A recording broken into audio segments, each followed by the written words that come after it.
guys. All right. Thank you, everybody. This is the April 2026 installment of the Microsoft Data Platform Continuity Virtual Group.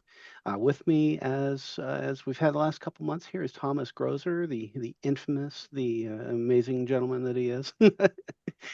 This is Season 2, Episode 3 of what he is calling the SQL Server Truncated Icosahedron Table. And today's super nerdy in-depth session is on optimizing your restore plan. And with that, I'll turn that over to him. Okay, thank you, David. Hello, everybody.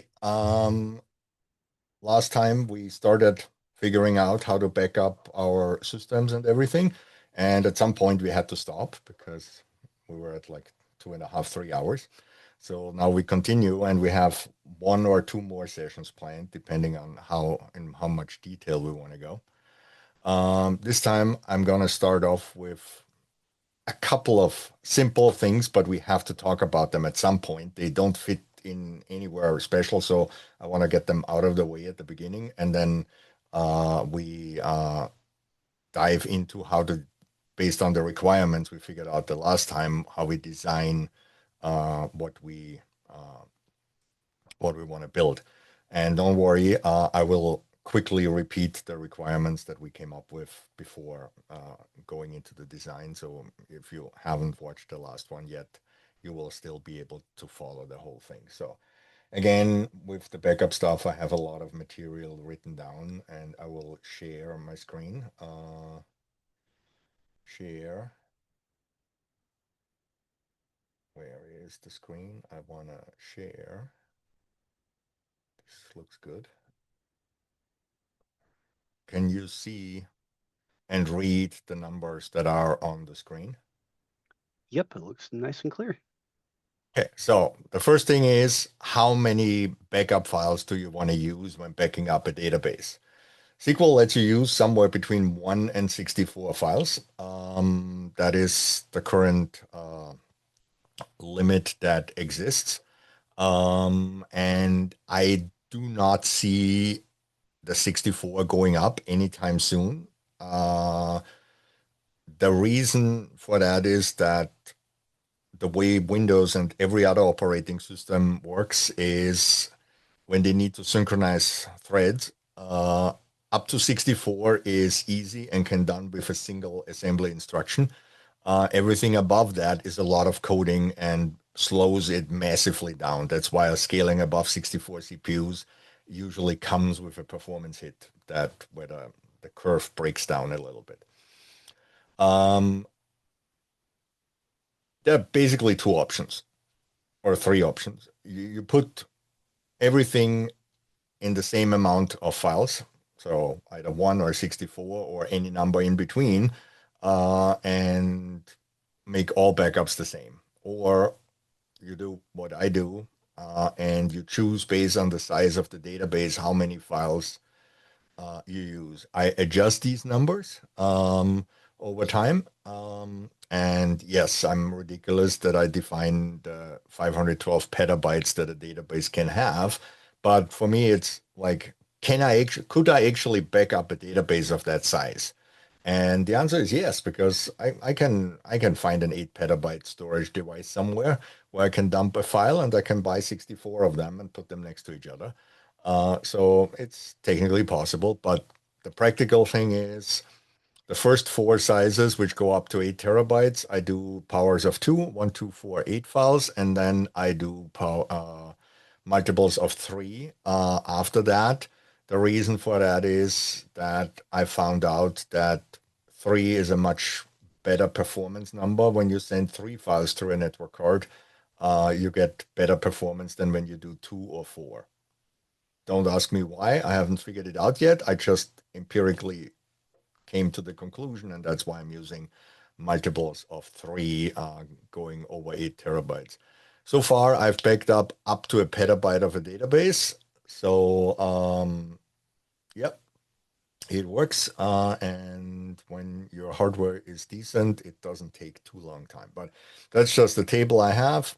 I have a stored procedure that basically takes the database size as an input and then creates the backup files and returns them in a table or in a string that I just attach to the backup command. To repeat what I said last time, I will share all my code and all these documents at the end of that series so that everybody can enjoy and use that.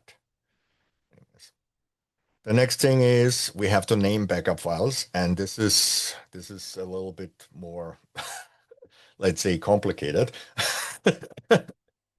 So my formula is in the middle of the screen. It's the thing in the middle that ends with .bak. Uh, Backup name, I use that pound sign, hashtag, whatever you want to call it. Uh, and then all these kinds of placeholders that I explain below. So what it is, it's backup name. Backup name is either the database name or an artificial name that I can put in my metadata. Why do I need that? The reason I need that is sometimes database names are contain characters that you cannot use in a file name. The most extreme example is a database from a company that makes light switches that are in big buildings where everything is controlled through a central database. So the lights go out through a SQL database. And they have an error in their install script. So the database name is C column backslash program underscore program space files backslash lutron backslash blah blah blah, and then some database MDF. It's 122 characters long, so it would even break the length of a maximum file name that you can have. And the company is not willing to change that because that's too much work for them. So everybody who uses their products have to change their backup scripts because they all fail. Nobody can back up that database. So that's why I have this backup name. It's not for them. I had other cases before where databases contained non-storable characters, especially in environments where the file share where we back up to was not Windows based, but some Unix version that could not handle Unicode characters. So that causes. And some people have things like backslashes, brackets, larger than, smaller than signs, which are all not allowed in the file system. So that's why we have this. Give me a second. I need this over here. So um, then I have a couple of separators and the other that's EEs is for my environment code. I I put in my backup if the backup is from production, development, or QA, or any of the other environments that a company might have. The reason for that is sometimes developers ask me to take backups from a development environment, but the database there might have the same name as in production. So I want to have something that I can differentiate when I restore. Do I work with the production or the development environment? Thing. The next one is the date when the backup starts, and it's in the format that makes everybody unhappy. It starts with the year, then the month, date, hours, minute, and seconds. The reason for that order is so that when you sort your files in your browser, in your no, File Explorer, they are in the order you have to restore them. Why would Which anybody get upset over that order? That makes perfect logical Yes, sense. there's the big debate if you start with a month or with the day for the date. So I decided let's just put the year in front so everybody has to relearn how to Yeah, read it. this is what I do. It sorts perfectly. Yeah, it's great for sorting. Yeah, The simple sort algorithm can deal with that. yeah. Um, So if the anybody's next watching one, this and you have a problem with that date and time format, sorry. it's It's a also default. ISO. It's the standard in Iran, so maybe that becomes the future anyway. It is ISO 8601. If you Yeah, want to but beat that drum, the next, the C, is a variable length number of something that I call the backup cycle. And I will get, it's one of the next things I will explain what I do in the concept of the cycle. To quickly iterate it is, a backup cycle is you're doing like Monday to Friday, you're doing diffs, and on Saturday, you're doing a full backup, and on Sunday, you're not doing a backup. That 7 days is one cycle, roughly. Yeah. So I want to, thing is, the reason for that is the dates are great if a human being needs to find the file. If I need automation to find the files or deal with it, and all my reporting, I rather have these backup cycles because backup cycles can start in the middle of the day and cross into the next day. So often you start like at 10 p.m. or something, your backups, and then the last ones on the server are technically on the next day. And then writing reports that tell me how big the backups from that server from that night are a nightmare because which ones were taken today and which ones were taken yesterday. I put the cycle number in and everything becomes easy. The 4Ts for the type of backup, full diff or T-log. This is, again, more for humans. I needed to differentiate the files because technically you can have a full backup and a T-log backup that start in the exact same second.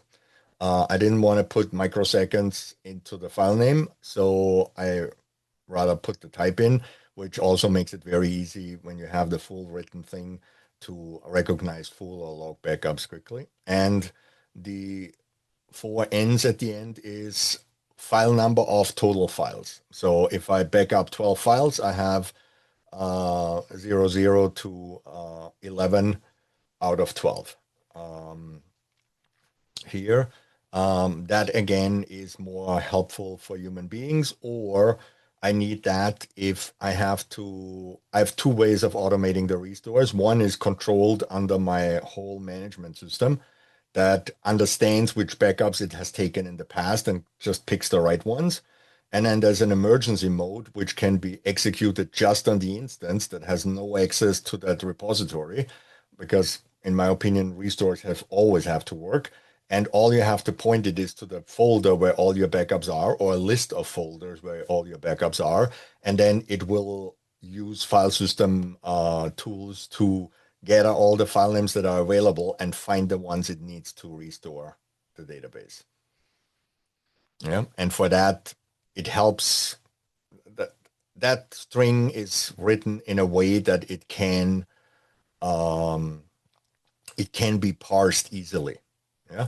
I do not allow the hashtag to be in any database name. And I picked that symbol because in all of my career, I've never found a database that used the hashtag in it. I think that stems from that Microsoft is using this to mark their internal like security accounts and roles. So people stay away from it just by instinct or nothing. And so far, nobody ever has used that. So you can use anything you want and rewrite. It's a simple search and replace in the code. But I use that because that has never been happened.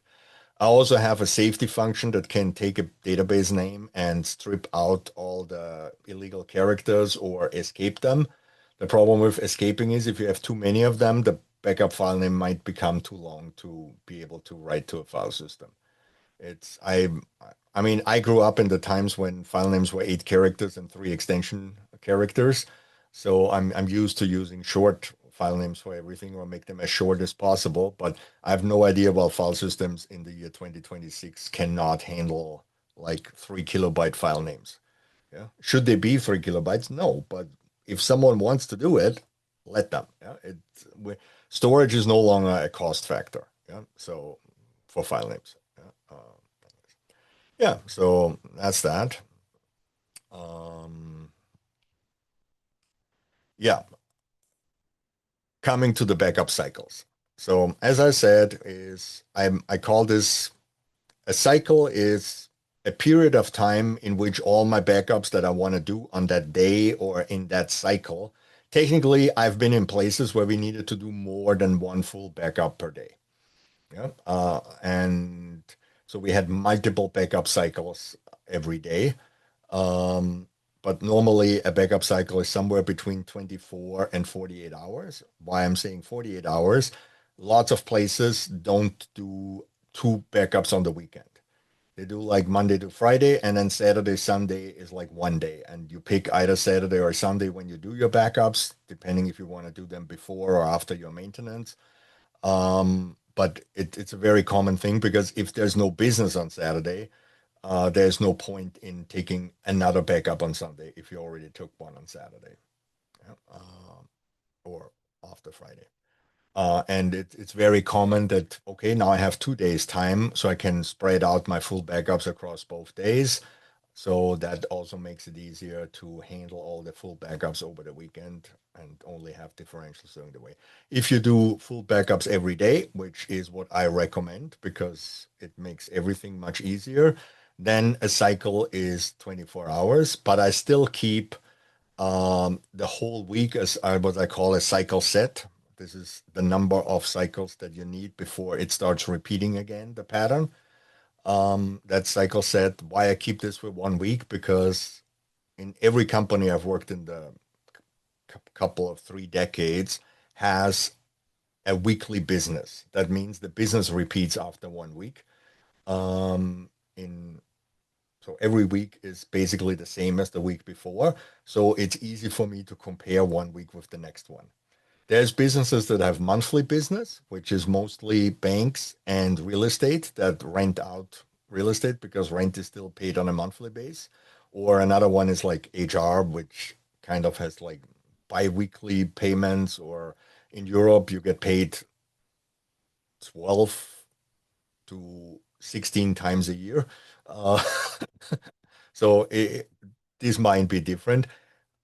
I still think you can do weeklies there.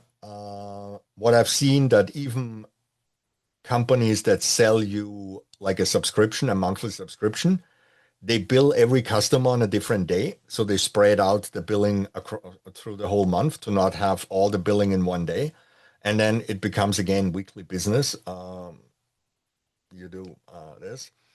And this is purely done for reporting purposes and analyzing the growth pattern so I can predict and purchase in the right amount of time all the storage that I need to keep the backups or answer the crazy questions that people have, like how much is it going to cost us to store this database over the next, when we go from 7 years to like 10 years that we need to keep the data, how much more money is it going to cost, stuff like this. So these are the backup cycles. You will hear me refer to the backup cycle during the whole thing. It's just a way that when I deal with it, I don't have to deal with the dates. Yeah. Could I write the whole code that it deals with the dates all the time? Yes. But I much more prefer doing it once when I convert the backup once the time of the backup into which cycle it is. And then I just use the cycle ID to store it and have this as a reference table. That table is like a quarter of a gigabyte or something, sits in a corner and has all the cycles for the next 100 years. If they ever run out of this thing, it's not my problem because I will be dead at that point in time. So someone else's problem. Yeah. This is just some examples that I had. Like typical cycles is you have daily full backup. Yeah, I do it in 7 cycles over a 24-hour cycles, 7. I have Monday to Friday, and then I do a Sunday full backup. So I have Monday to Friday, 24-hour cycles, and then a 48-hour Saturday cycle where I do the backup with 1 day shifted into that. Yeah. Weekend full backups, I have the same as before. I have Monday to Friday in 24-hour cycles, and then I do a 48-hour cycle for Saturday. That means the backup logic has the whole 48 hours to do the backups. Okay? And so on. Then there's some special things like I need on the 3rd of the month, I need a full backup. This is the typicals. I need an extra backup for my monthly backups. Why on the 3rd of the month? Because at that point in time, all the processing from the previous month is most likely completed. And we are thing is It might also be that you can define something crazy like the second Saturday of a month, which is something I do often, where I say, okay, I want to do my monthly backups on the first Monday of a month, if it's at least the third day of the month, something like this. Yeah. And the metadata that I've created and will share has all that, and it's all documented here, and you can all read that. Don't have to go through this. It's just the cycles help. They are a little bit complicated to get started with, but once they are there, it's super easy to work with it. And trust me, AVDBA I worked with was really reluctant in the beginning, and then after a couple of weeks, they started really liking to use that. So the next one is how to calculate how much space you need. It's a fairly simple formula, which should come up very soon. The space you need in total is the space of the current database times how many periods you want to go. So I work in weeks. You might work in months, but I highly recommend you to work in weeks because it makes everything so much easier. First of all weeks are the same length, 7 days. No thing is, if you live in a country that is still stupid enough to use daylight savings time, like the one I live in, you have 2 weeks that one is 1 hour longer and one is 1 hour shorter. But over the whole year, I think that's an error I can live with. Also, I usually do all my time calculations in UTC, so that doesn't change. Thing is, but anyway, so number of periods times number of periods times bracket number of periods plus 1 divided by 2 times the growth. And then the C at the end is how many copies of the do you keep. Most people keep 1 copy. I keep between 3 and 12 copies, depending on how critical the database is. And that will calculate you how much you use. I do usually one calculation for the storage that I need on for recovery, which I usually take like somewhere between it's usually 5 to 6 weeks, so that I have a whole month guaranteed in my recovery space if I need to go like to the first day of the month, last day, to find some special values in the databases. And then the long-term storage, depending on whatever is legally required. I've, as a DBA for recovery purposes, never needed a database for long-term storage to recover. I only needed long-term for legal reasons because some department needed something because someone needed some information what happened 3 years ago. And it's the same formula. The only difference is long-term storage you might work in months instead of weeks, or in years. I've seen more and more companies that go to I keep like 1 backup per year at the end of the year and not monthly backups, because you're not seeing any difference. It's unless you have point in time recovery capability for 7 years, how close you are doesn't really matter. It's you can show, yeah, the customer was not in the database 3 years ago. He is now in the database. So he has registered somewhere between 3 years ago and now. Yeah. Can I tell you based on backups when he registered? No. Another trend that I see is, since people become more and more data hoarder, is that I've seen people that keep all the data in the database and don't have any long-term storage anymore, because they say, hey, all the versions are in the database. I have all the history in the database. Unless I don't need 7 years of backups that show me the exact same content as the last backup for the data of a year ago, 2 years ago. Does this make the databases larger? Yes. Does it actually increase the total cost? No. Does it increase the recovery time? Yes. But again, it's since cost is the big driver in most companies, we gonna have sometimes to accept that the more cost-effective solution is the one that gets chosen. So Now we have all the general stuff out of the way that we just had to go through. So we can start building the recovery solution. And we did a quick sneak peek last time at the end, but I'm pretty sure everybody was tuned out at that point in time. So let's go through it. The thing is, there's two places you need to store backups. One, again, is the place for the recovery, and the other one is the one where you need in long-term storage. Last time we went through the calculations that long-term storage, the cloud is actually the more convenient and almost cheaper way. Yeah. If you implement tape backup on site the way it should be, then it's actually more expensive already than putting it in archival storage in the cloud with some cloud providers.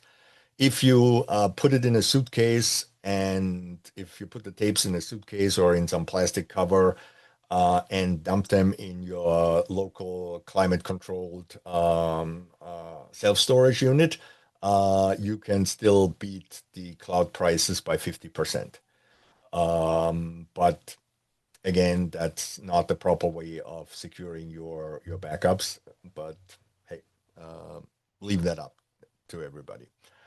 So what I do for the short-term storage is I still use spinning hard drives. While SSDs came down in price, they're still not anywhere close of spinning hard drives. And with backups, the advantage is that you need so much space that the sheer number of drives gives you the speed that you need for backups.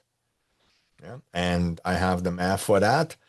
So what I use is usually these 4U server chassis where you can put in somewhere between 15 and 90 drives. Yeah. 15 is more like, okay, you're a small shop and you want to do something. But if you're an enterprise, most of the places I work for need a couple of dozen of these things to store their backups. So having the ability to put 90 drives in there is pretty good. Most companies, we decide to go with about 60. And that is more of a weight limit, how much weight you can put in your data center floor. Because once you put 10 of these in a cabinet, the weight of the cabinet might actually exceed what the data center allows you to put on a floor, and you don't want to be responsible for crashing the floor in a data center. And also 60 is a good number from spreading the load across this. But again, I love my math. I have these formulas. I figured them out once, and this is how much usable capacity these beasts can have based on how many drives and everything you have. It's all explained here. And I was nice and did a little table calculated. I have 15, 30, 45, 60, 75, and 90 drives. And currently available hard drive sizes are from 1 terabyte to 32 terabyte, with the sweet spot is somewhere in the 26 to 28 terabyte range, where the cheapest drive per terabyte is. But the moment the next one comes out, this will shift. So this is something you have to repeat over and over. Right now, 32 terabyte is the largest one you can buy. And if you have 32 terabytes, you put everything into a RAID 6, have 6 spare drives in the system, you can get basically 2 petabytes of capacity into 4 use, or 20 petabytes into one cabinet, which is a nice amount of space to have. And thing is, yeah, most normal places will have the need for something in the range of like 1 petabyte in total. So you might want to pick 2 or 4 of the smaller ones, which should cost almost nothing. These chassis are not expensive. They are produced in mass, so they're not like one-offs where some company charges you an insane amount of like $5,000-$6,000 just for the case. these cases with mainboard, with network cards, with CPUs, memory all together are in are way below $10,000 everything together, and that includes the backplane to plug in the drives, yeah, and the RAID controllers and all the cables, and yes, 90 cables. To plug in 90 cables takes a while, but depending on the vendor, you can order them pre-installed. I always like to build them in-house so the technicians know how they operate, and they are not afraid of swapping a hard drive, because once you've plugged in 90 of them, you're pretty sure you can do one more once one is broken. If you've never touched it before, that thing is intimidating. Because yes, you can swap the hard drive while the whole thing is running. And if you ever seen or heard the noise of 90 hard drives running, um, yeah, it's intimidating. On the other end, so we have one end where the hard drives are. On the other hand is we have the network cards. And these days, if you use single gigabit Ethernet, just take the numbers from the 10 gig Ethernet and divide them by 10. I don't build anything below 10 gigabit Ethernet anymore in the server range, because the cost is virtually the same. A 10 gig switch costs the same as a 1 gig switch, and the cables and everything is the same. And the network cards, it's really hard to find server network cards that are single gigabit still in space. And at sometimes they start charging you like historical value on these things. Antiquity store. So what I've seen in the wild is 1, 2, and 4 10 gigabit Ethernet cards in a single server, which I like to look at the throughput, how much I can send over a network card. I don't give a crap about how many gigabits per second and whatever. That doesn't help me in guessing or figuring out what's right for me. Is I always translate it into terabytes per hour. Yeah. So a single 10 gigabit Ethernet card can push through about 4 terabytes in 1 hour. Yeah. So if you have a 4 terabyte database and your servers have a single 10 gigabit Ethernet, the network will limit you to 4 terabytes an hour for the backup, which is not that bad. Yeah. It's not where you want to be, but that's what you have. And what this PCI interface version here says is how many lanes you need of which version of PCI Express to have that network card operational at full speed. What happens a lot of times is that people buy a 100 gigabit Ethernet card and then put it into a 2x or 1x PCI Express slot and wonder why it's not fast. Yeah, and that is. So if you go up there, the next step is 25 gig Ethernet, 1, 2, or 4 cards again is typical. There's lots of servers that now literally have like a built-in card with 4 times 25, which is really convenient. The nice thing is that 100 gigabit Ethernet on almost every switch can be broken into 4 25s. So you have to be careful if your switch is actually 4 25s or 100. Because we will learn soon that 4 25s is not the same as 1 100. 1 100, while it says here it's the same speed, that is right, but not out of the box. You have to do a lot of things that the 4 times 25 will do the 35 terabytes, and we'll get to that later. The 1 100 does it out of the box. Yeah? So, but you already need like an X16 in PCI 3 or an X4 in PCI 5, which is already like an expensive slot to do that. If you go above 100 gigabit Ethernet, it gets really funny. The backup filers I normally use have 2 100 gigabit cards in them, because that is pretty much what the hard drives can write. So neither the network cards nor the hard drives are limiting each other. They're both roughly at the same speed. Yes. And you can go up to 4 times 400 gigabit Ethernet. If you go any higher, your because you need that speed on the other side too. If you go to more than 4 times 400 gig Ethernet, the other side, the NVMe drives to actually drive the data that you would need for that, don't have enough PCI Express lanes anymore. There's a limit how many lanes you can have. And right now we are in a really bad time frame because AMD always has the limit that you can only have 2 CPUs. So you are limited to 160 PCI lanes for your I/O, which is plenty. Don't get me wrong. 160 PCI Express 5 lanes can produce all the I/O you ever need. But it's a limit when you take a Superdome. The Superdomes are still running on PCI Express 3.0. That's why I have the numbers in here. You can have almost 200 network cards there, but they're all limited to the speed of PCI Express. And you can see to get 400, you would need 16x, which you can't bundle together. So on the old ones, you're limited to 100 gigabit Ethernet in the big ones, and that's really sad, but it's what it is. Again, a nice little table that lets you figure out, do I need single gigabit, 10 gigabit Ethernet, or do I need a dual? Or should I go to 25 or 100? The 400 are more for myself to be crazy as I am.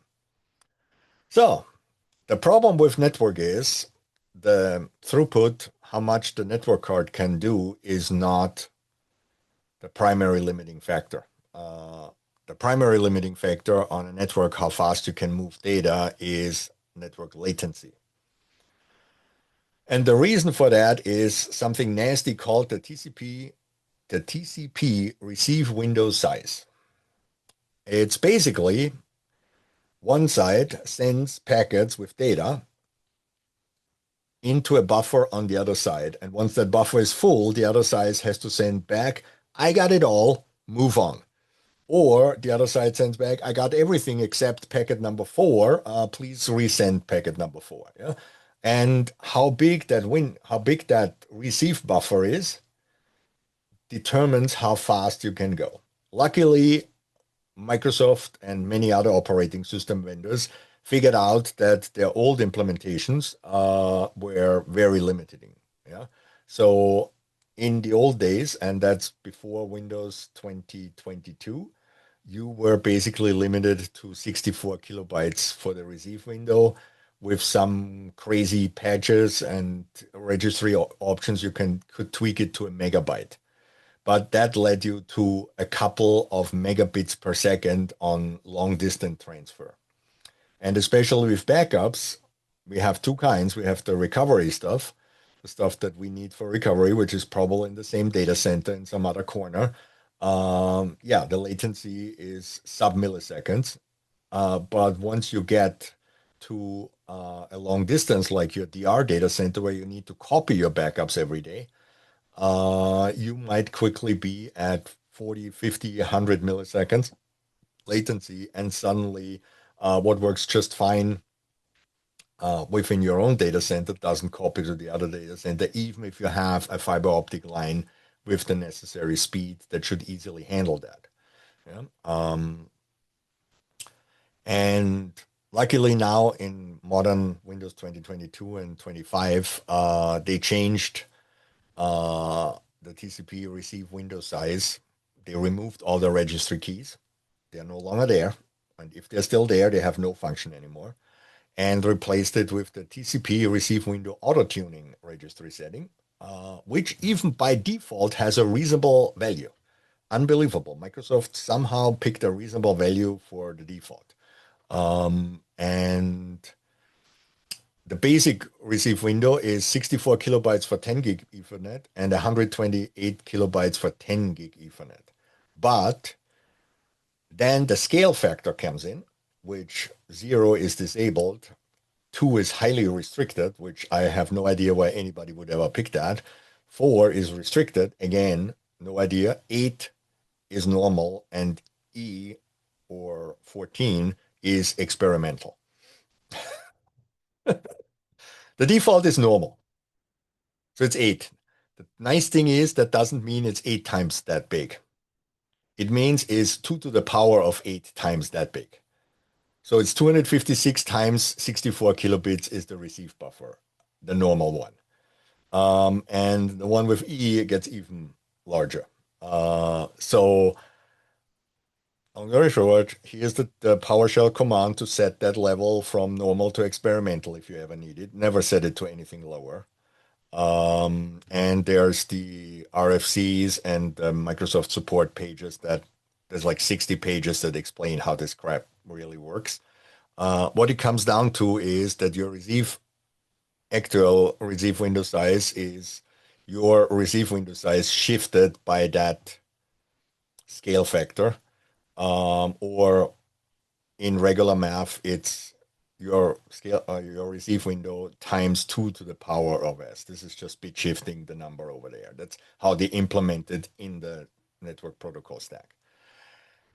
Just because you on your end set that to this value doesn't mean the other side can play ball. So you have to check both sides. That's why I like to have Windows servers on both sides, because then I have the control on both sides and can do the settings. If your file system where you dump your backups is from any other vendor, you have to check that. You can check that by using Wireshark and read your network protocol, because at the beginning of the connection, they negotiate how big their buffers are, and then they agree on the smallest buffer. So if you have a couple of megabytes and the other side has 64 kilobytes, you're going to run at 64 kilobytes.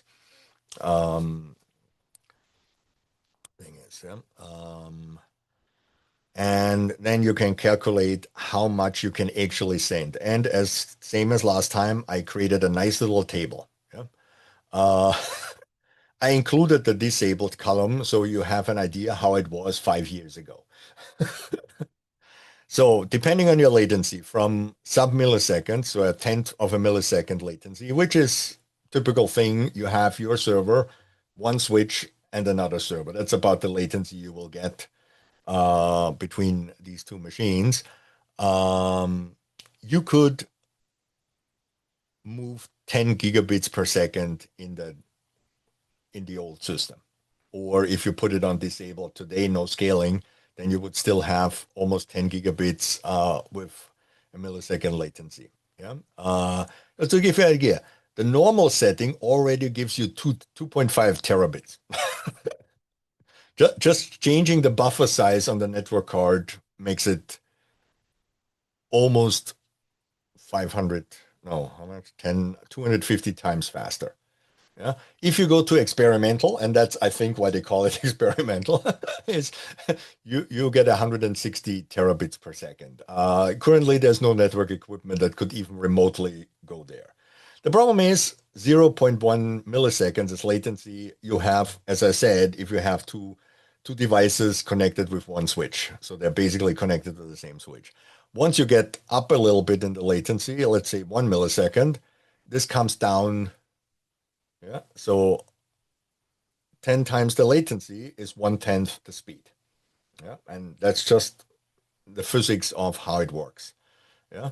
And you see on the old one, if you had like 1 milliseconds, which is typically you have like 2 rooms in a data center and you go from one room to the other room. That could be a millisecond with you have a couple of equipment pieces, 2 or 3 switches in between, and you're down to 1 gigabit per second, even if you have a 10 or 100 gigabit network card. And that's a limit. Where it gets really tough is when you have latency that goes into the hundreds. And to give you an idea, US coast to coast is somewhere between 50 and 90. Going from the US to Europe gets into the hundreds. And if you go from the US to Australia and something, you end up in the 250, 300 range. Yeah. And you can see in the old system, when you went from the US to Australia, you were limited to 4 megabits per second. Yeah. Which is basically 2 gigabytes per hour. Yeah. Floppy disks are way faster. And that might include mailing. It might include flying them over with an airplane. And yes, the fastest internet line between Europe and the US is still slower than an oil tanker. If you fill up an oil tanker with Blu-ray discs with all your data and ship it, it's faster.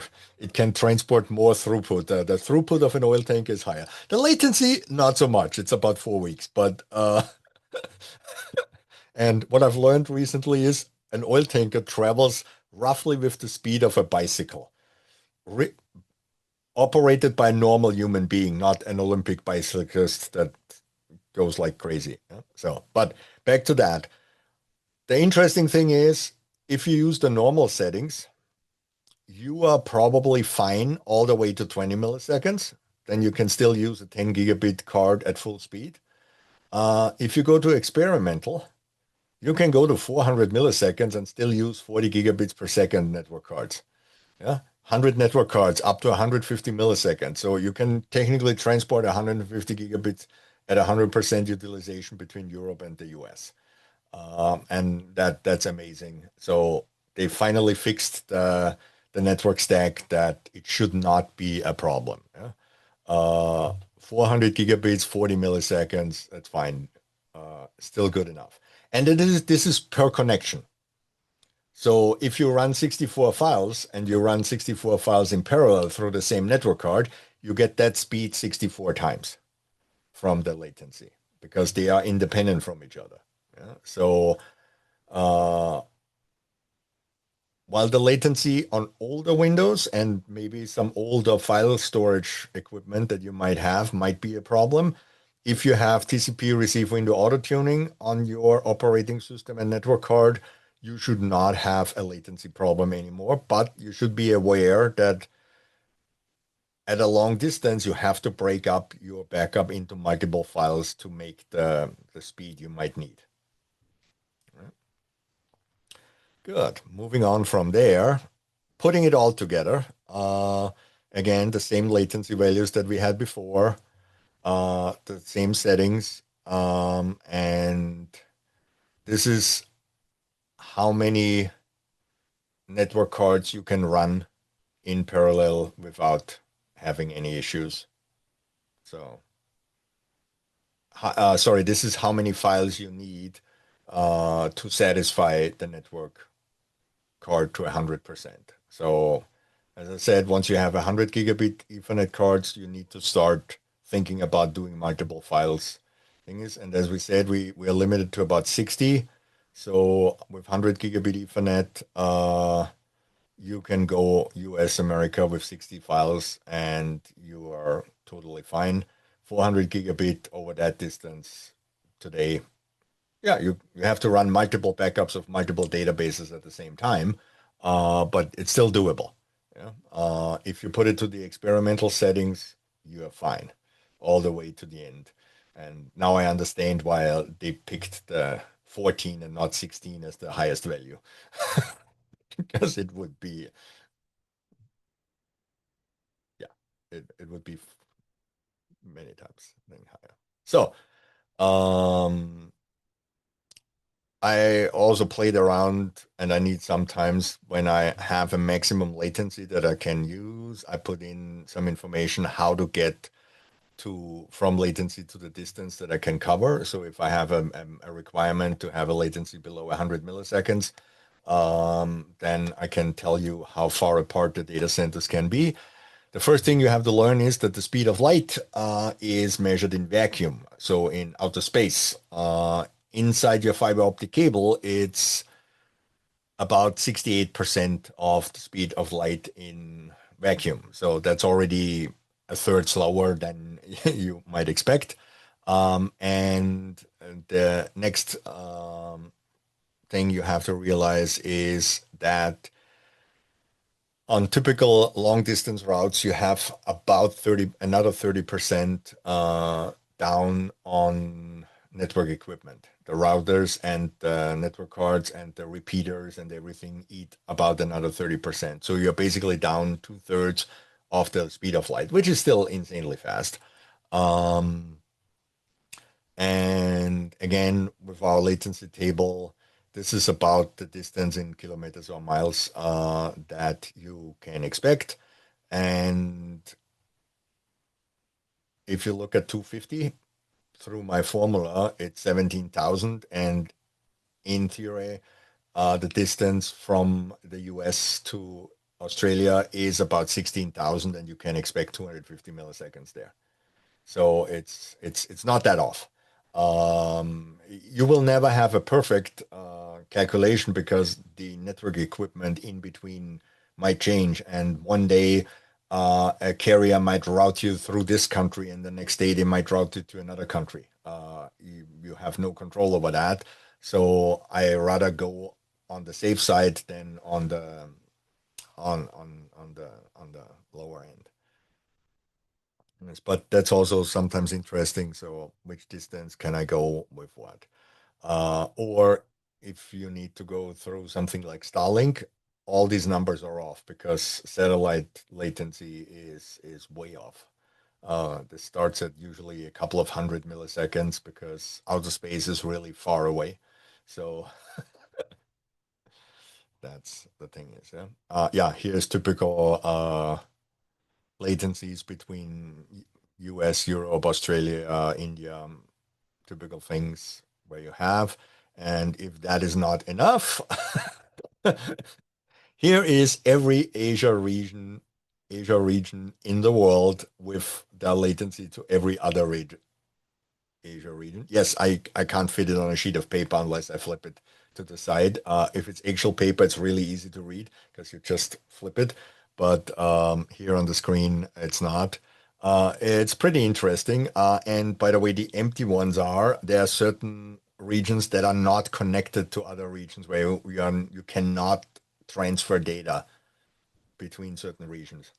And then there is a blank in there.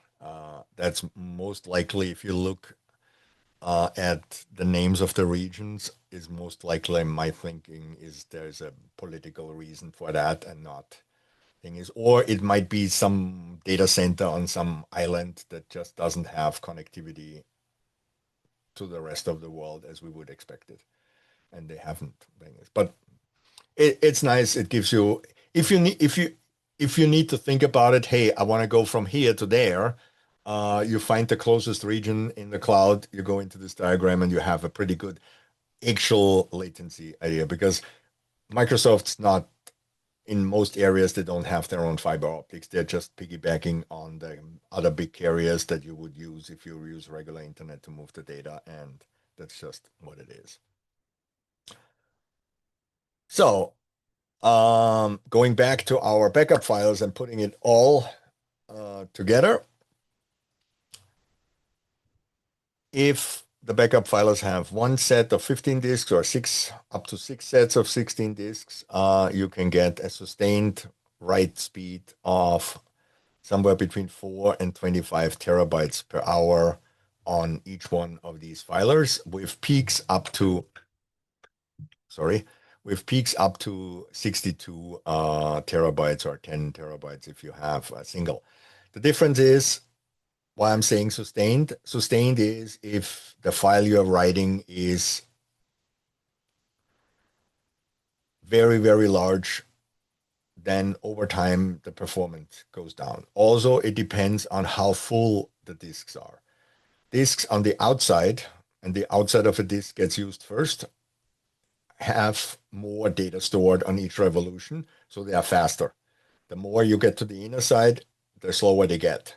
That's one of the effects why your laptops after 5 years were so much slower using a hard drive, because you were slowly getting to the inner areas of the disks, which is roughly 15 to 20% slower than the outer part of a disk. Yeah? And that's a big difference. If you have 60 disks and each one is 20% slower, you feel that suddenly. Yeah? Also, all these disks have caches, and one other very interesting is SQL backups when you write them is the only workload that I would ever allow someone to enable the write cache on a hard drive, because it doesn't matter. Either you finish the whole backup and it's on the disk, or at some point it failed. It doesn't matter if it failed while you were writing it to the cache or if it failed writing it to the actual platters, it doesn't matter. If it finishes, it finishes, and you can use it. If it doesn't finish, it doesn't matter where it finishes. A backup will never resume. And here comes the caveat. If you want to use the new feature in SQL Server 2022 and 25 to resume a backup, you cannot enable the write cache. It's just another reason to not. To give you an idea how much that is, enabling the write cache on a hard drive pretty much is the main reason why you can have peak at more than double the speed of non-peak. That's the reason, because I enabled the write cache. The problem is once all the write caches of all the 90 drives are full and they can't keep up with writing it down anymore, then you go to the sustained speed. But usually half a terabyte, you can write at the whole 62 terabytes an hour. Yeah? So the first terabyte goes really quickly. Yeah. And here is how many network cards you need. So for this 4 terabytes an hour, you need 4 times 10 or 2 times 25, then 425, so 100. Same here. And then for everything else, you need 2 100s for having the full speed that you need. When you have a single drive, if you look at a single hard drive of these sizes, this is how many hours it takes to fill it completely. A single drive. Yeah. Which also is the time it will take to repair the drive in a RAID array if one drive fails. And that's, you see, while people still build RAIDs with smaller drives, because if you have a 32 terabyte disk in a RAID and it fails, that's 4 days. That's almost 4 days. 96 is 4 days, so that's 4 days to repair the hard drive. Yep. That's the price you pay. 1 day, 10 terabyte hard drives, 8, 10 terabyte hard drives. It's just a warning that I use. The way I built these servers is very simple. I just wanted to show you the whole picture once. So up there are the network cards, then the CPUs, and then the disks. Let's go back to the individual things. So the two 100 gigabit Ethernet cards that can handle any load. I use an AMD Gen 5 CPU, which is the current ones. You can use I think the smallest one right now has like 8 cores or something, big enough. You don't need any more. That's just fine. You can put in a bigger one. So I have some machines where I do like compression or encryption on the storage device. Then of course I put in a bigger CPU. But for that, you need some stuff for the operating system disk, for the access network cards, graphics card, and so on. So there's that is connected here. And then I have 6 RAID controller, up to 6 RAID controllers, and each RAID controller has the 15 hard drives. 12 of them are usable, 2 are parity, and 1 is a hot spare on each one of the channels. Yeah. So that allows me to basically have at any time fail 2 hard drives out of 12. And then worst case scenario, 4 days later, 1 more can fail. Yeah, that's it. If I would encounter a failed drive, I would take the backup file out of service till it's repaired. But that's my advantage because I have multiple of these things. If you only have like 1 or 2, you can repair while it's running. It might take not 4 days, it might take 6 days, but it's still thing is. And again, if you only have like 1 or 2 of them, you have them with much smaller drives. Don't buy the largest drives because you want to buy less quality. Go for many drives so you have the performance. I would rather have 91 terabyte drives than one 90 terabyte drive. Put it this way. Yeah. And yeah, this is actually how I number the hard drives, and each one of them is a mount point in Windows.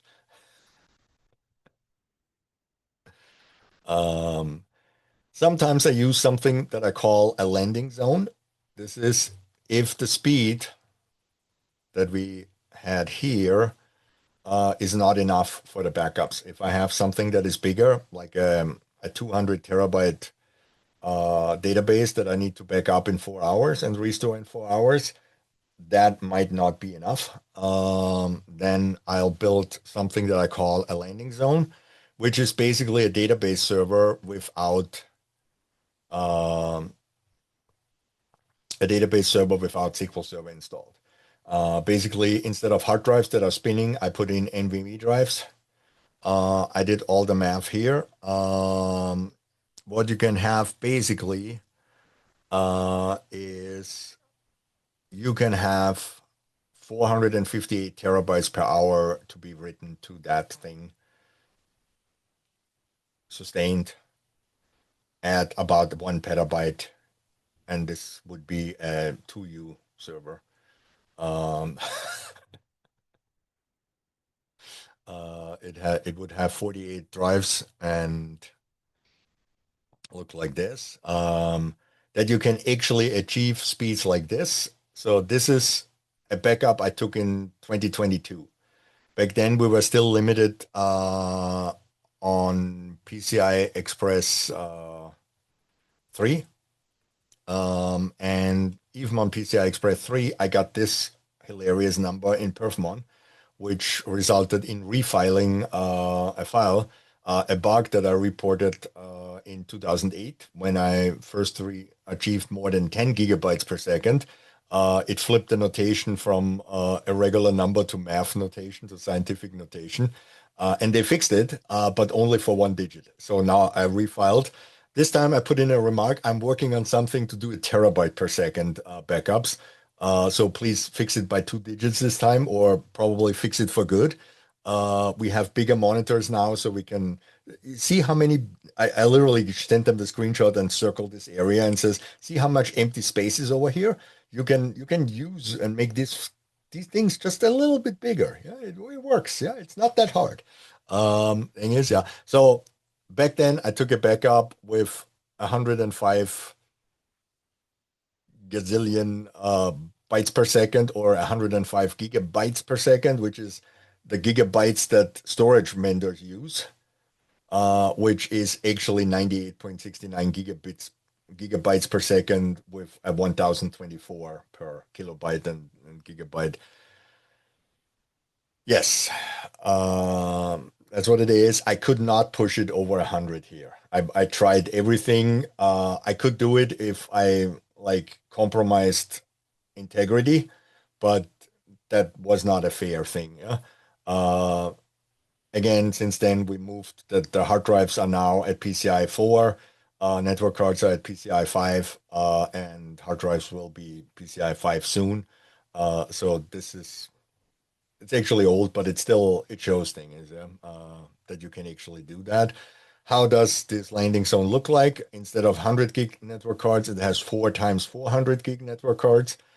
They only run on PCI Express 8 lanes. That is because one CPU has a limit of 128 PCI Express lanes, and that means I cannot run them at full speed, but that's not necessary because the drives are actually already at the speed limit.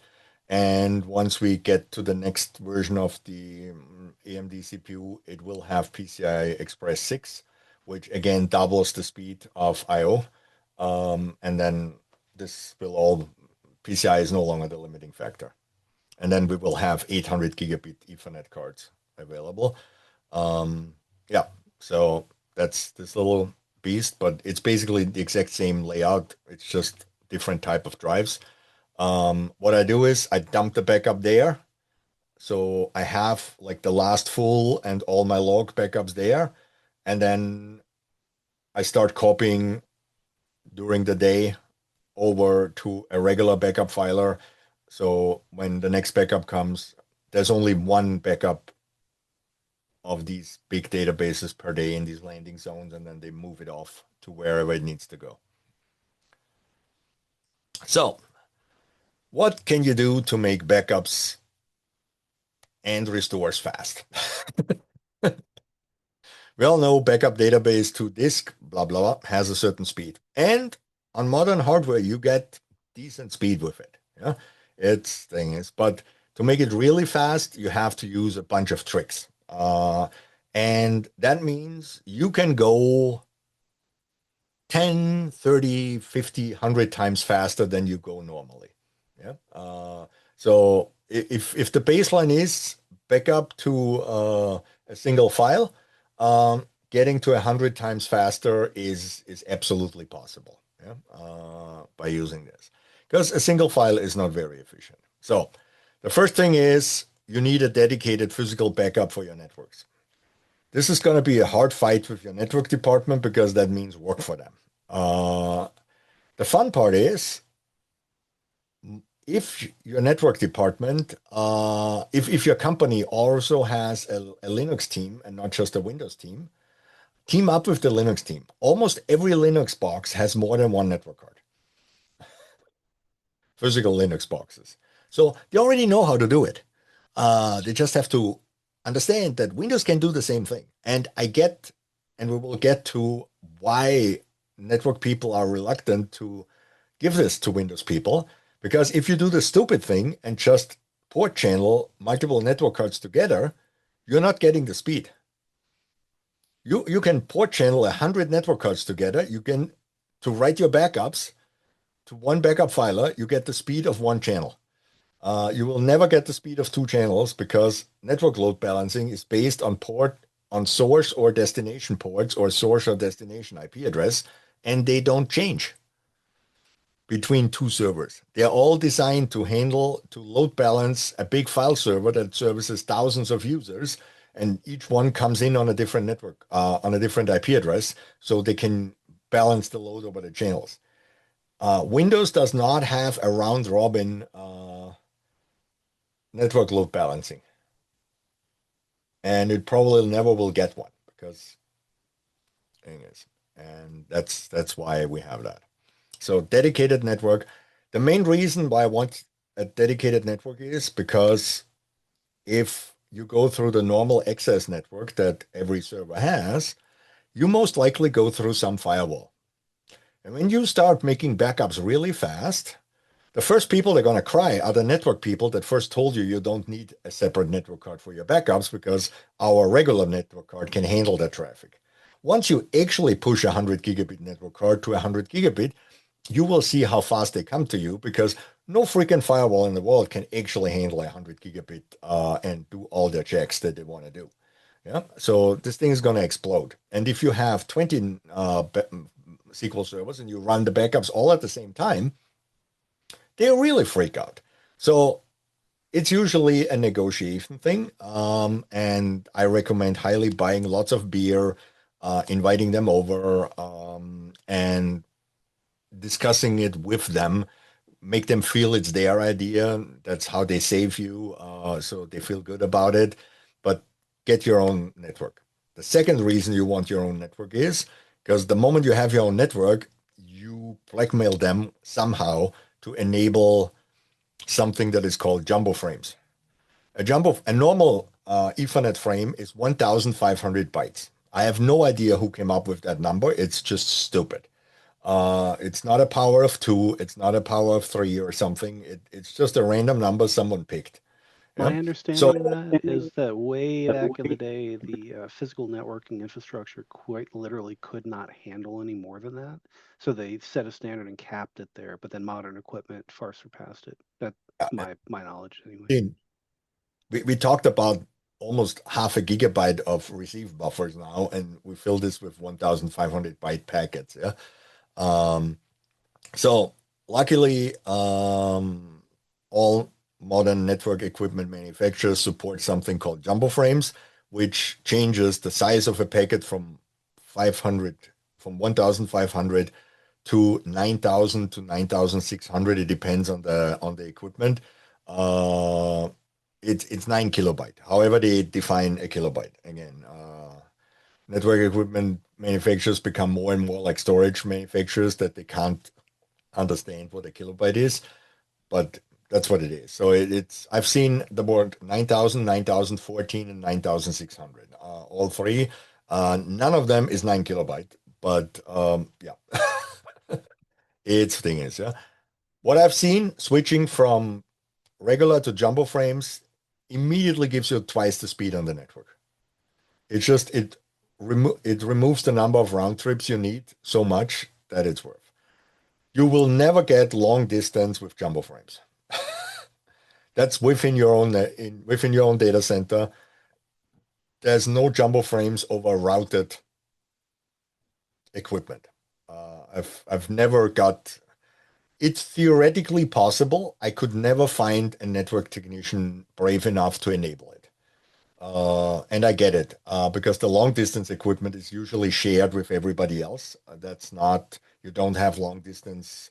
If you have long distance, your own network, dedicated backup network that is separated from what the office uses to communicate with the other data center, then you might be able to enable that. But thing is, locally, it's an absolute must.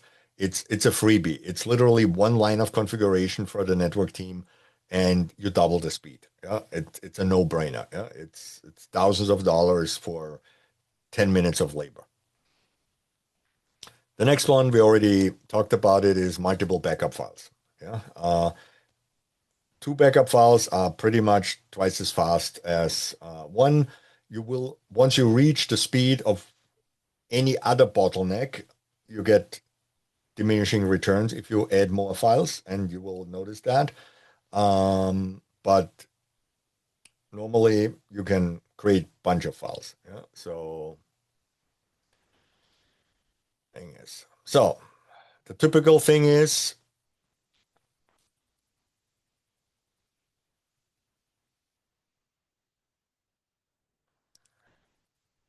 it's not just when you have multiple backup files, you might also want to use more than one network card. We've discussed configurations with 10 gigabit or 410 gigabit, which is often built into the server. So why not use 2 or 4 of them for the backups? The problem we have is that Windows does not support multi-railing, and we get to this. So let's have the basic configuration. I have my clients talking to a network card on my SQL Server, and then I have a second network card that is directly or through a switch connected to my backup filer, which then also has a network card where the administrators can reach it. These backup networks within a data center are not routed. They don't have a gateway, so they cannot escape into the internet. Nobody from the internet can breach in. It's a closed system within a data center. Blazingly fast, but limitations. And again, one network card, no problem. You specify everything as you were used. The difference is you're not specifying the name of the backup filer as you would do through the normal network. You specify the name of the IP address. And you can literally write backup database to disk / the IP address / your share name. Works totally fine. Actually, it's faster than specifying the name because you don't have to do a DNS lookup. Saves you one round trip to your DNS server. Big savings on a 100 terabyte database. You save like 1 microsecond or something. Thing is, if you want to use multiple files just through that one link, you just specify the same IP address all the time, and you number your files. Yeah. I've tested it having more than one share, no difference. One share, 10 shares, doesn't matter. The share thing is more like a administrative thing. It's not an actual object where the data gets piped through. This is just for Windows to administer how this. So you're going directly from your network card into the file system. So if you want to add a second network card on the backup filer, you give it the next IP address in your subnet, and it works fine. And in your backup, you specify the first file with the .16 for the first network card, and the next one for the 17 for the next network card. Works great. Yeah, both for backup and restore. You will spread the load. So if your SQL Server has like a 25 gigabit Ethernet card, and your backup filer has two 10 gigabit cards, this would be a very very useful configuration. Yeah. And works just as you would expect. The thing becomes really tricky when you add a second network card into your SQL Server and you try to transfer the data through both of them to the backup filer. You would think that it would be intelligent and uses both network cards for the outgoing traffic, but Windows is not. Windows will use the first network card it finds in the network bindings for that subnet. All the other network cards are ignored. The reason for that is Windows does not support what is called multi-railing, meaning just round-robin distributing data through network cards. And there's a lot of blah blah for that. So what you have to do is you can build your own multi-railing. It's very simple. It's complicated, but it's simple. Again, the same setup. We have our access network cards, and now we have the two network cards, but we change a different network configuration. We have the same last digit on the IP address, but we use different subnets. So we have one subnet with 16 here, with number 16, and one with number 17. Yeah. And now the traffic between the two 16 subnet network cards goes here, and the one between the 17 goes here. The Windows commands are exactly the same, except that now you specify the two network cards, the IP addresses differently. Yeah, so the changes are the 16 and 17s are over here. That now uses both network cards at the same time, at the same speed. Back in the days when single gigabit Ethernet was still the thing is, I tested it up to 16 subnets. So I could send 16 1 gigabit network cards in parallel on one machine to another. And thing is, we settled using 8 for production, but we wanted to know if we ever have to, if we could add more and get there. Yeah. So that is super helpful, and it scales the same when you do 4. Just split it into 4 subnets, 16, 17, 18, and 19, and then have your backup commands just use these numbers again, and it works. So 4 10 gigabit Ethernet cards on each side, and you want to use them.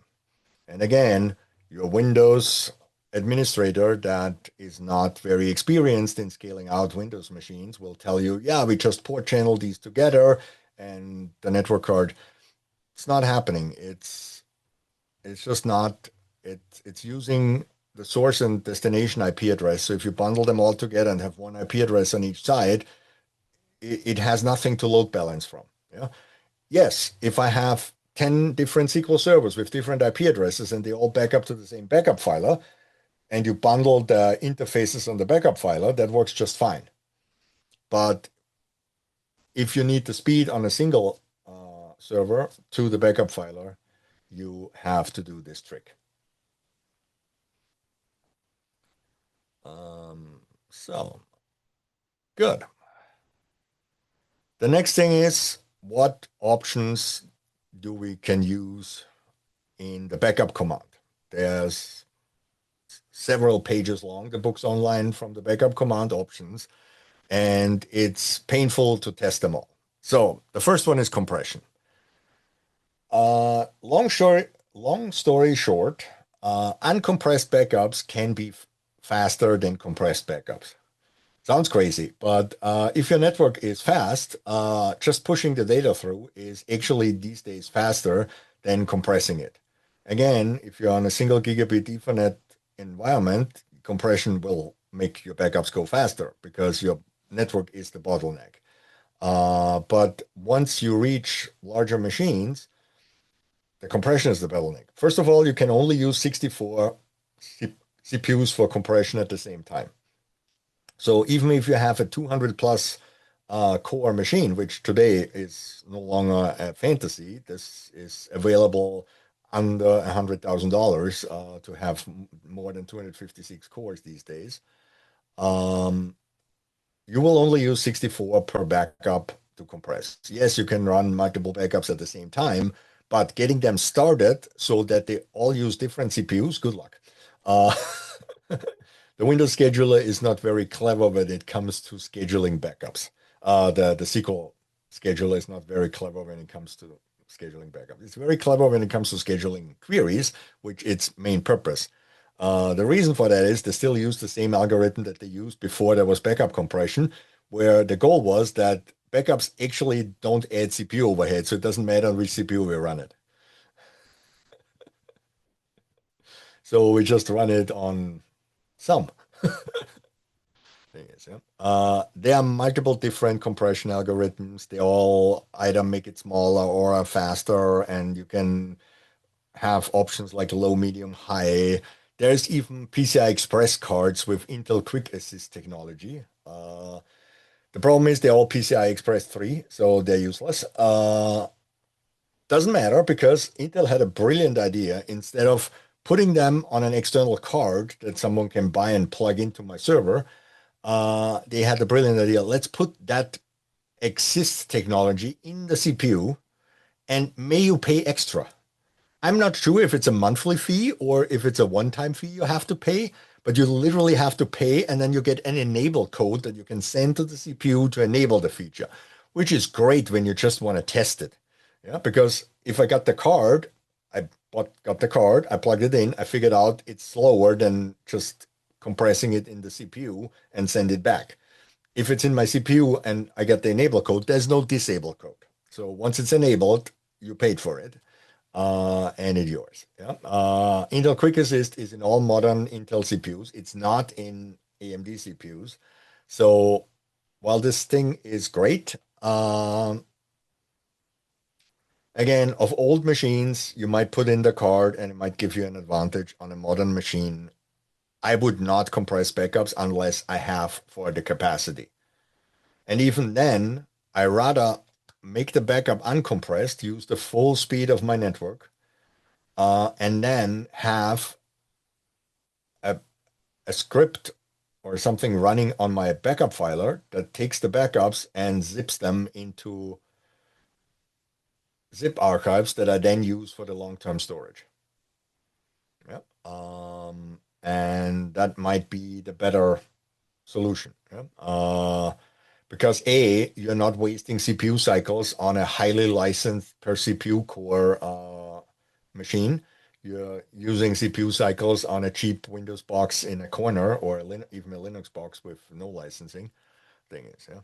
So the next one is block size. Don't change it. Never ever change the block size. Don't. The only valid reason you have for changing the block size or specifying the block size manually is if you're backing up to a file that afterwards needs to be transferred to a CD-ROM, DVD, or Blu-ray, because they have a 2 kilobyte sector size, and you should write the backups then into kilobyte block size. The problem is if you specify the block size and the hard drives or NVMe drives or whatever virtual storage device you have on the other side has a different block size than you specify, then it fails. Some of them tolerate if you specify something smaller than they have, that you can still specify it, but unless you're not. And block sizes come in all sizes and shapes. Usually, if you have anything with a spinning hard drive, it's still 512 bytes per block, because that's the maximum amount that the drive guarantees it can finish an I/O. On current SSD or NVMe drives, it's either 4 or 8 kilobytes.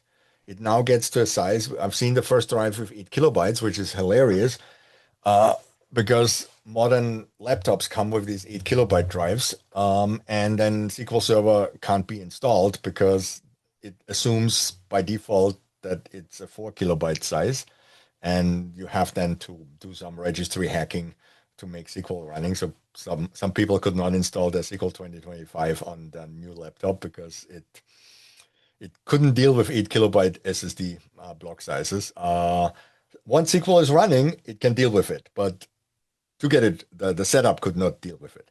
Uh, again, block size, SQL picks it correctly. It looks at the other device, asks the other device, what's your block size, and then adjusts automatically. Specifying a bigger one, a smaller one makes no performance difference. It's just a headache if you change it manually and it doesn't match. Yeah. Again, some matches work, some matches don't work. Yeah.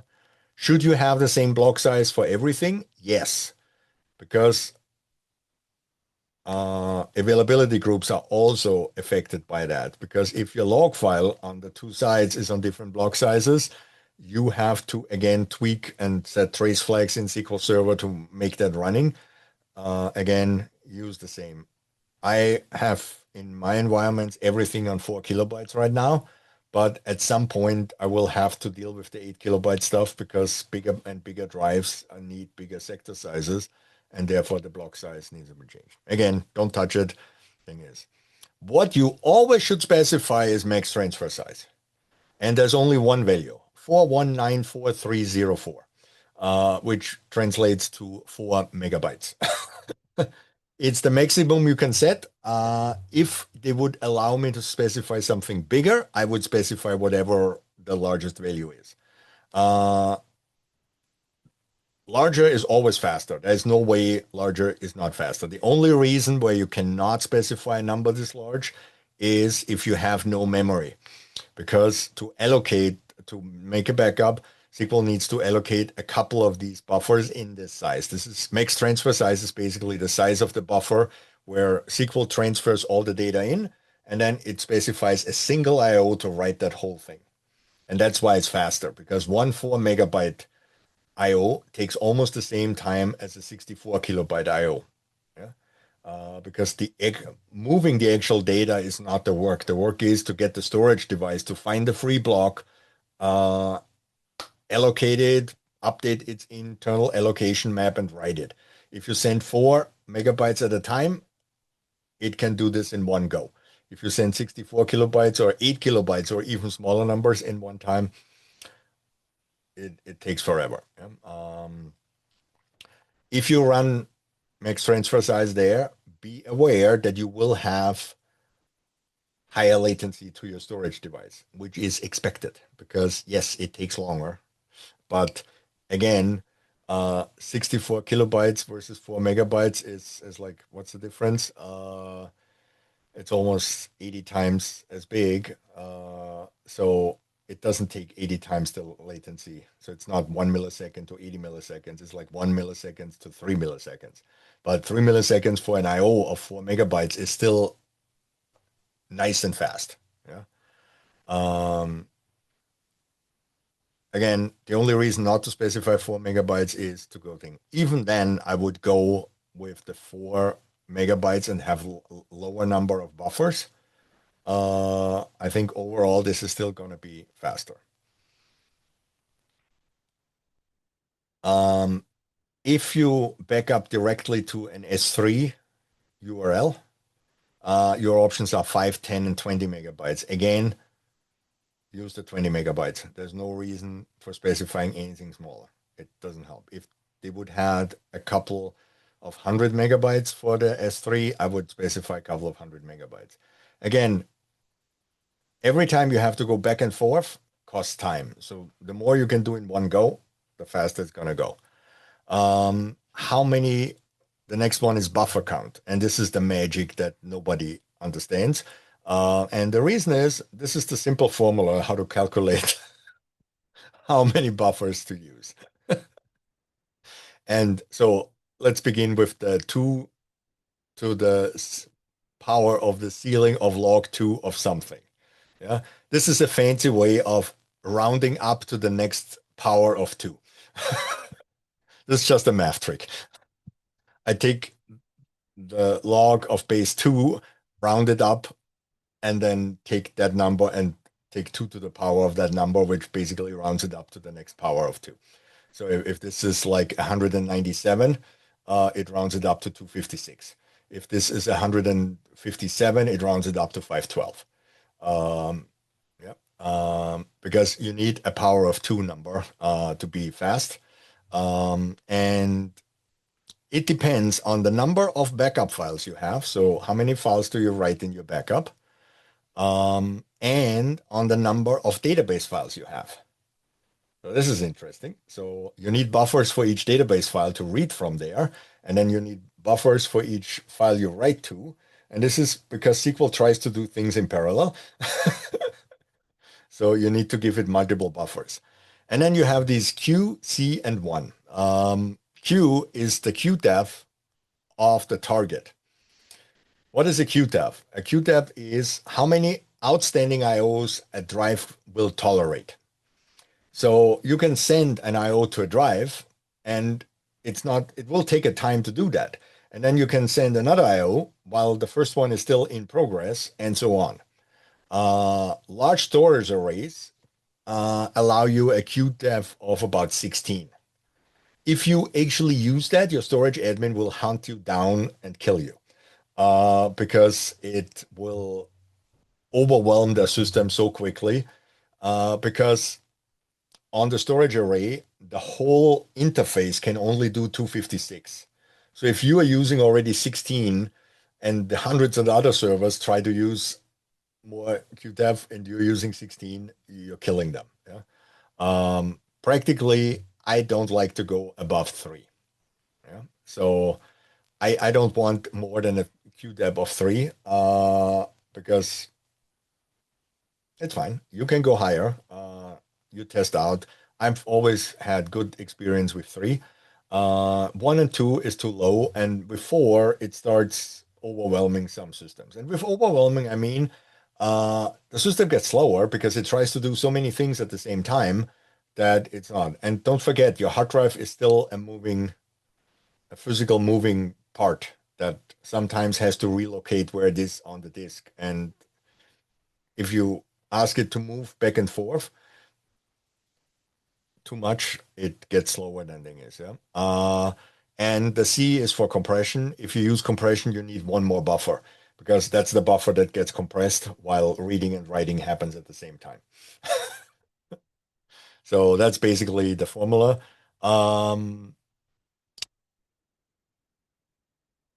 I have in my automation, I just calculate that. Don't specify it. I calculate it for you. I use exactly that formula. And I set the buffer count to whatever comes out of this formula, and I was never wrong. To be very clear, on a 4 megabyte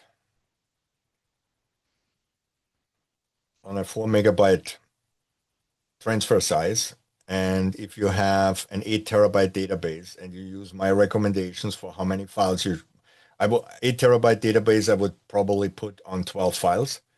And I would probably also use 12 backup files. So that would give you a quarter of a gigabyte of memory you need to take that backup, which is perfectly fine. Yeah. If you go all the way to like half a petabyte database and you use 64 files or something, you are ending up with about 2 gigabytes of buffer. And on a machine that has half a petabyte, you should have a half a petabyte database. You should easily have 2 gigabytes of free space to take a backup. Yeah. On the servers that run, I would say I usually have about between 100 and 200 terabytes with 2 terabytes of memory. Yeah. So, and I leave 128 gigs for the operating system and things like backup. The rest I give to SQL Server. Yeah? And that I never had a problem with the memory on boxes like this. The restore command has less options because you already decided about the number of files and all that when you did the backup, so you can't change that. There's no tool that lets you split files later or something. So the only thing you can do is specify a max transfer size and buffer count. And the rule of thumb is specify the same or more on restore. It's even a requirement to specify the same or larger max transfer size when you're doing backup with an in-memory OLTP database. So if you specified 4 megabytes in the backup and you try to specify 2 megabytes on the restore, it will fail. Because for some reason they have some extra checksums or whatever, and it needs the transfer size to deal with that.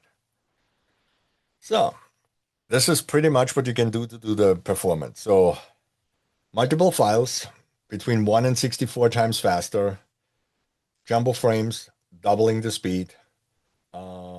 Practically, you can get about 100x out of single file with a regular network to jumbo frame multiple network card networks used with 64 files or a reasonable number of files depending how many you actually need, which gives you a nice performance.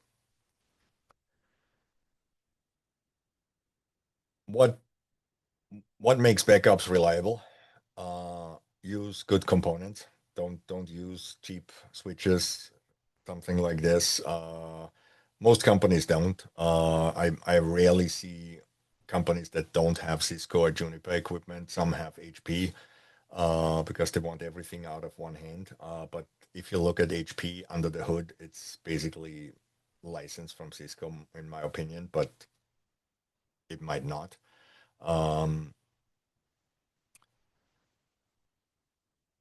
Store your backups in multiple locations. And that means you should have copy to your DR side. Just having your backup in the same place as your primary is nice for quick recovery if there's some issue. But if your data center fails and you need to recover on the other side, you don't have a backup there. So you have to copy. While you could alternate full backups one day here, one day on the other side, you have to copy your log backups, because if you alternate log backups, they become absolutely useless. You need to back up to one location and then copy to a second location. Again, the automation code we will discuss next time has all the code and logic for copying the stuff. Thing is, you need to test your backups with dbcc checkdb after the restore. Otherwise, you don't know if it's good or not. Again, this can be automated. I normally use an old box that is out of warranty. Nobody wants anymore. I put a couple of fast drives in it. Quality of the drives doesn't matter. If it fails, it fails. Nobody cares. It gets in one corner, gets an old network equipment, whatever. And the sole job of this box is pick one database, restore it, check it, mark it in the metadata that this backup is good. If you already use a database backup to restore your dev or QA environment, because our developers need production data, you can mark that as checked as well. Yeah, you might not run dbcc checkdb on it, but a bunch of developers using it all day long is as good as checkdb. Yeah, you might run checkdb in the background just to annoy them. Yeah, that's fine. They need production data. They need to be annoyed. There's no reason for production data. No, I get it.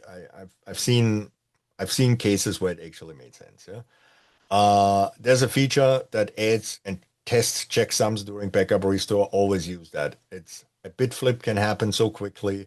It's the easiest thing. It takes a couple of more CPU cycles, but I don't care. What good is a faster backup if it's not working? Yeah. So is all, because the checksum thing does two things. First of all, it verifies every page checksum before it puts it in the backup or before it restores it. So if any bit flip happened on the database files or in the backup, this will detect it. And secondly, it also takes checksums across the whole backup and checks that as well. Yeah. So it would even be able to detect a double bit flip that might not be detectable in a single checksum. Yeah. Thing is, making backups and restores secure. Yeah, that's a hard part.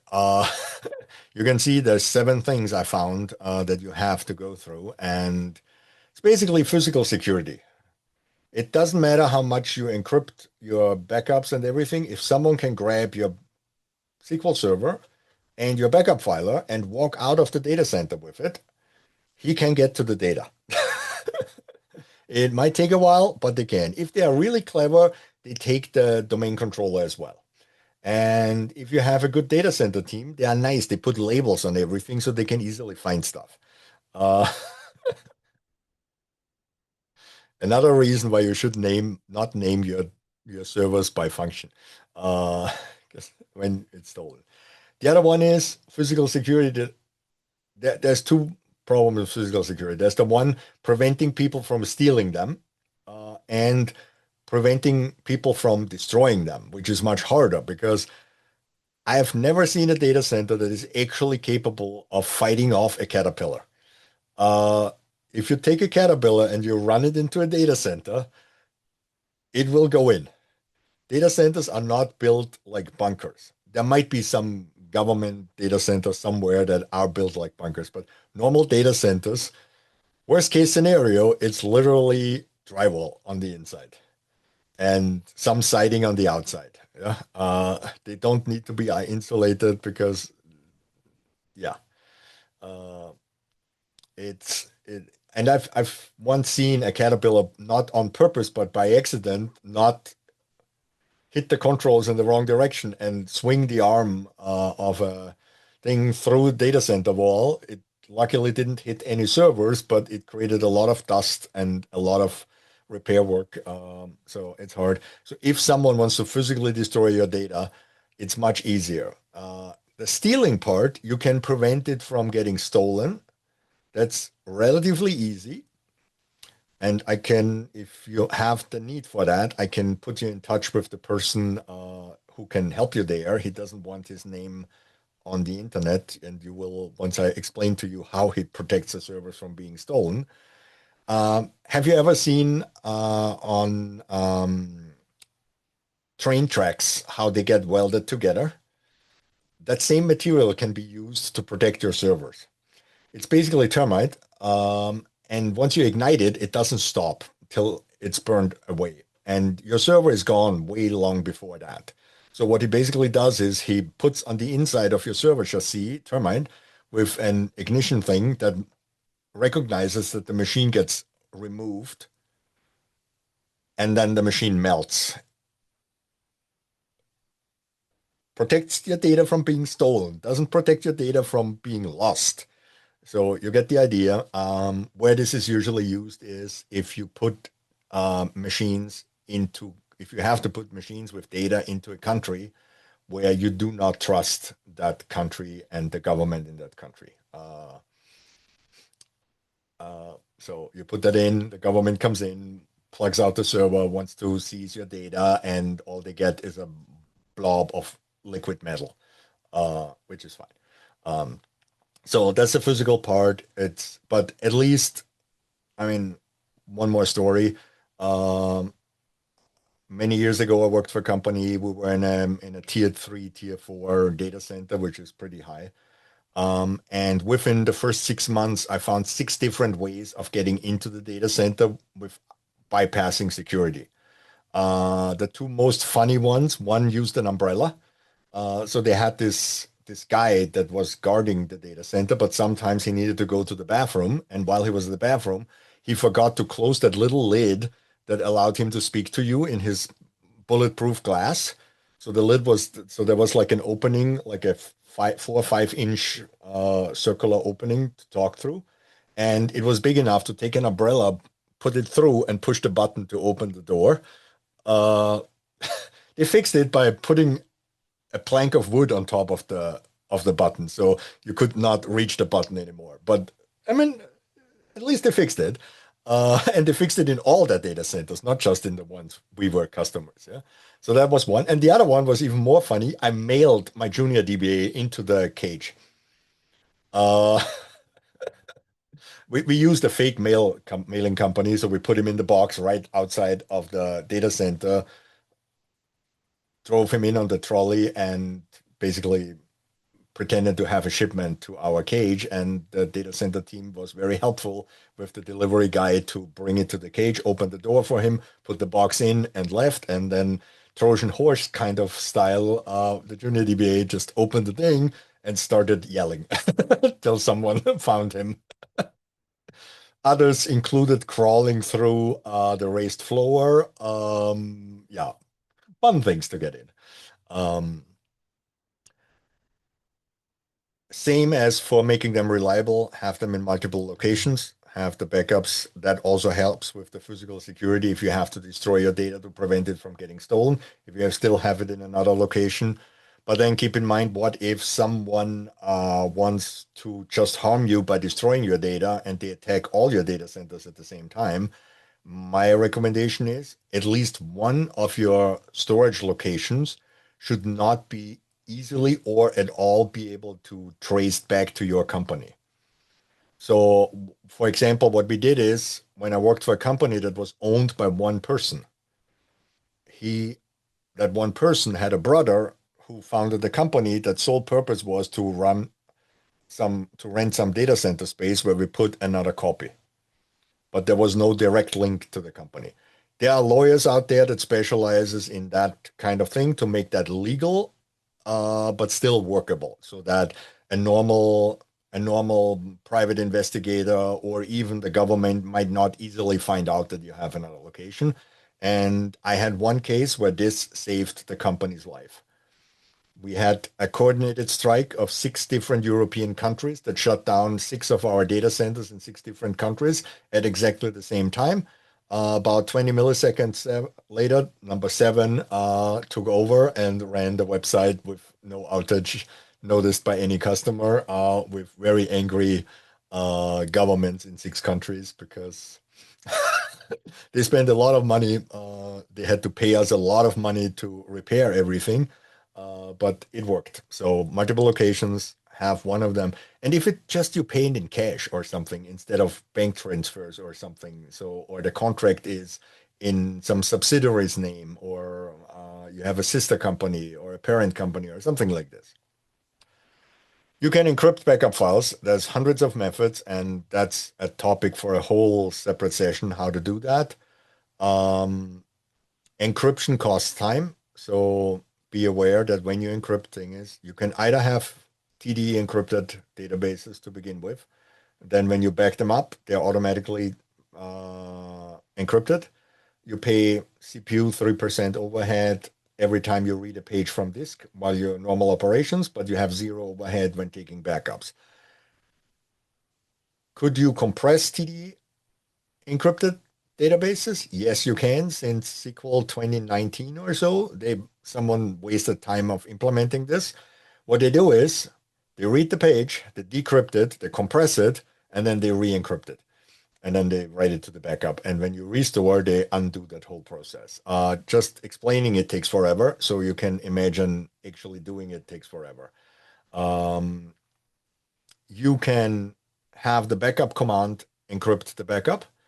That means your 64 CPUs that usually are busy shoveling the data now also have to encrypt it. It's the same as with compression. It's doable, but it takes time. Again, Intel has a paid option in their CPUs to make that go faster. Uh,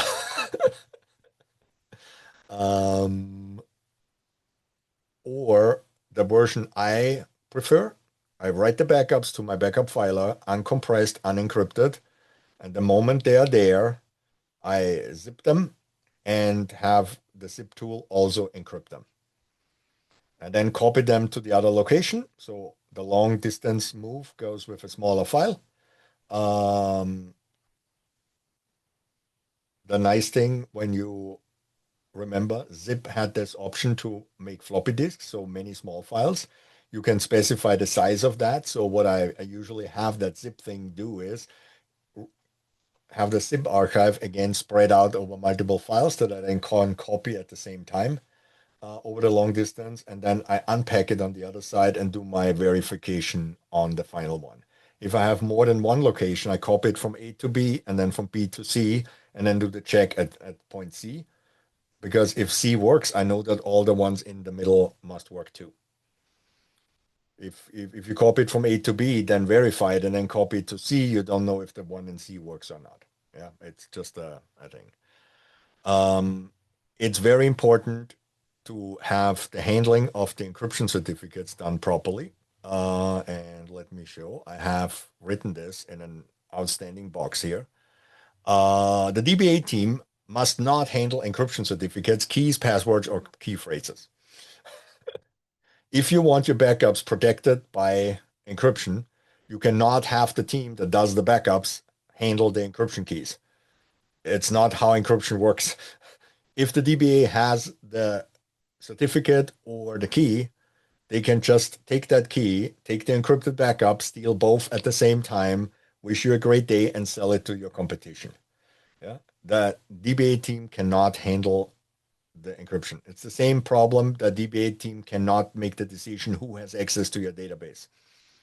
The owner of the database has to make that decision. And whoever your company might have a dedicated security team or the owner of the database, whoever has to do that is the one that has to keep these keys safe. And thing is, you can help them to have good protocols, have copies of them. If it's certificates, print them on paper, put them in an envelope, seal the envelope, put it in the safe of your CFO. The safe is fireproof. The safe is waterproof. The safe is probably so big that nobody can schlep it out of his office.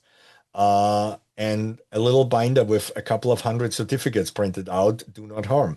Yes, it is annoying to put in an 4096-bit certificate uh, that consists of hex numbers, but it's better to type that in and like have three people validate that it's typed in correctly than to not be able to restore your databases when you need them. Yeah. And yes, clever people will yell at you if a DBA is sysadmin, he can get to the certificates and keys because he can make a backup of them. That is correct. But if we talk about how to manage SQL servers, a DBA should not be sysadmin anymore. There's very, very few exceptions where you still need to be sysadmin to do your job. And you can work around these with pre-created stored procedures that do these tasks. Everything else, in modern days, you can create uh, a custom account that can do everything to fix databases and manage the server, but has no access to user data and has no access to certificates, keys, and other stuff. Yeah, it's doable. It's a pain in the butt, but it works. Yeah, so keep that in mind. You need proper security settings on the backup filers. Do only read, write, delete access, only the service accounts. Again, the DBA team, once everything is automated, does not have the need to have access to them except for listing. The DBA team only needs list permission. They need to see what's there. They don't need to be able to read, write, or delete from the backup filer. All these things can be automated with tasks. And thing is, you might need to give them delete permissions in case you run out of space and your automation at the same time doesn't run, which is very strange and weird, but could happen. But that's an emergency and could be used with a break the glass account or something. But again, DBA team does not have to have read-write access to the backup files. This is just convenience, but not practical need. Proper security settings on the SQL Server. Use group managed service accounts or have a different service account for each cluster that you use. And I have three groups. Backup creator has only write permission. Backup consumer has list and read because that's what they need. A typical SQL server that needs to be recovered needs to be a member of both, which is unfortunate. But if you have a quick way of changing a directory membership, if you have that automated, I would, in a regular SQL server, just give backup creator rights, just write permissions, and only enable the consumer permission while you have to restore, because that would actually prevent you from ransomware attacks. And watch out for the future. There might be some awesome thing coming for ransomware protection soon. Backup cleanup is the third permission. That's list and delete. That is needed for the agent that handles the deletion of old backups that are no longer needed. But again, that guy doesn't need to be able to read or write. So keep it minimum permissions wherever you have them. And then a well-trained DBA team. Yeah. Have them go through exercises. Yeah. Unplug your DNS server and see if they can still restore a database. Yeah. Remove excess or give them a clean box that doesn't have any encryption certificates on it. Yeah. See if they go to the right people in the company and ask them to reinstall the certificates to get that done. That's also good training for the other team so that in an emergency they are quickly in recovering that. Yeah. Delete a couple of backup files and see if they can work around that. Yeah. Backup commands for security. You can specify the encryption. The only one I would use is AES 256, Advanced Encryption Standard 256. The main reason for that is that one, as of now, is considered quantum safe. Don't get me wrong, there's no quantum computer right now that anybody knows of. I mean, there might be in some secret facility, but nothing anybody publicly bragged about that can break any encryption yet.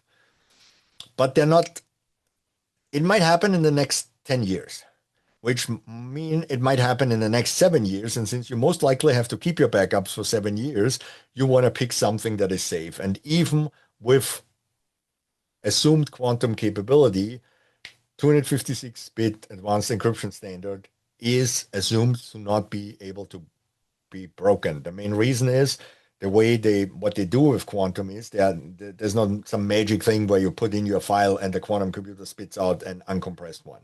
What they're still doing is that they're still doing brute force. The difference is the two things they have. Do I have it here? Yeah. Shor's and Grover's algorithms. Yeah. One helps them factoring large integers that they need, and the other one is square rooting the time to brute force. Yeah. So even if you use both of them on AES-256, it still takes more than a lifetime to break the encryption. On the other ones, triple DES, AS-128, it will get to a point where they can break it within a year or so, which might still be good enough. Yeah. Triple DES, I think they at some point will be able to do in real time. But thing is, so the 192 is on the edge, 256 is fine. Yeah. Once they have a 512 available, which for the backup compression they don't have, in other areas it's already available, switch to that. Very simple. Yeah. So we are at 2.5 hours. I think that's a good point to break because that's it. So we are pretty much through the theoretical part of the whole thing. And the next time we have the working around corrupt and missing files. So how you restore when you're not having all the backup files. And then we're looking into how to automate that whole thing. Yeah. Because there's a lot of options that we talked about, and you don't want to do any of them manual. Yeah. So for me, it's when I create a new database, I have to fill out one or two options. One is my backup plan. I have usually two or three of them, and maybe some special ones for some special databases, but it's usually standard backup plan, put it in there. And then a retention plan because I have them separate because the retention varies a lot. Usually I have the same backup plan for everything, or like 90% of the databases have the same plan. But the retention plan varies from database to database, even on the same instance. They constantly change because companies really look into not keeping piles of backup of databases they don't need. Yeah. So it's like I've 10 years ago, the thing was, okay, we keep every backup for 7 years. No. Then we keep monthly backup for 7 years. And now it's like, okay, database number 1, 3, and 7, we keep for 7 years. Everything else we only keep for 6 weeks. Because it's backing up and keeping the staging era of your data warehouse makes no sense. Um, it's I've seen a company that had a database that twice a day they truncated every table and reloaded new data. Keeping a backup of the database is absolutely useless. Yeah, there's no point. So there are databases that need no backup. Another one that I always say there's no point in making a backup is there's a database called IP to location, which you buy from a company. And there's only one company in the planet that offers that, and they just sell it, and they will sell it to you as many times as you need, and you can download it every time, and you can keep their download for their install script.